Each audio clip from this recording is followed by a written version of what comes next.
কিছু পুরুষ আছে যে পুরুষগুলোর একটা ভুল ধারণা আর একটা মিথ্যে অহংকার নিয়ে বাঁচে।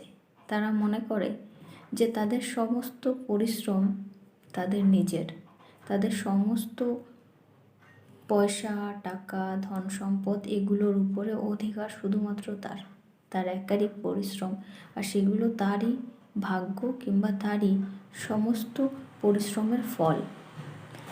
চলুন তাদের জন্য একটা গল্প শোনাই।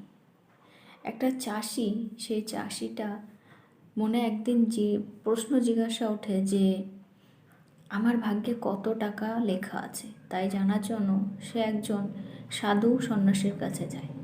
তো সাধু সন্ন্যাসী ওনাকে দেখে বলে যে তোমার ভাগ্যে অনেক টাকা লেখা আছে, তুমি দিনে 100 টাকা করে কামাবে। সে তাই শুনে খুব আনন্দিত যে আমি অনেক টাকা কামাবো, দিনে 100 টাকা করে কামাই। তার কিছুদিন পরে তার এক জায়গায় বিয়ে ঠিক হয়। বিয়ে ঠিক হলে সে দেখা যায় যে দিনে 500 টাকা করে ইনকাম করছে।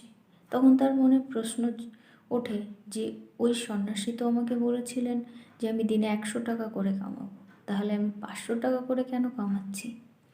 তখন সে সাধুর সঙ্গে আবার দেখা করতে যায়। দেখা করতে গিয়ে সে বলে যে আপনি তো আমাকে বলেছিলেন আমি 100 টাকা করে কামাবো, কিন্তু আমি তো এখন দিনে 500 টাকা করে কামাচ্ছি, তার কারণ কি?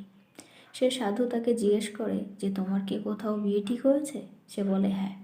তো সাধু তাকে বলে যে ওই যে টাকাটা এক্সট্রা তুমি পাচ্ছ, ওই টাকাটা তোমার নয়, ওই টাকাটা যে তোমার অর্ধাঙ্গিনী হয়ে আসছে তার জন্য বিধাতা তোমাকে দিয়েছে। তার কিছুদিন পরে তার বিয়ে হয়ে যায়, তার ছেলে মেয়ে হয়। তার একটা বাচ্চা হওয়ার পরে সে দিনে 1000 টাকা করে কামায়। তার আবার মনে প্রশ্ন জাগে, হঠাৎ করে ডবল করে কি করে কামাচ্ছি? সে আবার সাধুর কাছে যায়। সাধুর কাছে গিয়ে সেই একই কথা সে আবার জিজ্ঞাসা করে যে এখন আমি ডবল কেন কামাচ্ছি? তখন সাধু বলে যে তোমার কি বাচ্চা হয়েছে? সে বলে হ্যাঁ।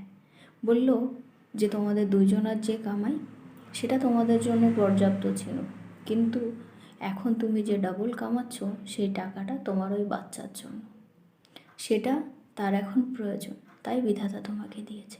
আর আমাদের এই ভুল ধারণাটা কিছু কিছু পুরুষ মানুষের থাকে যে আমরাই সব কামাচ্ছি। আসলে কথাটা তা না।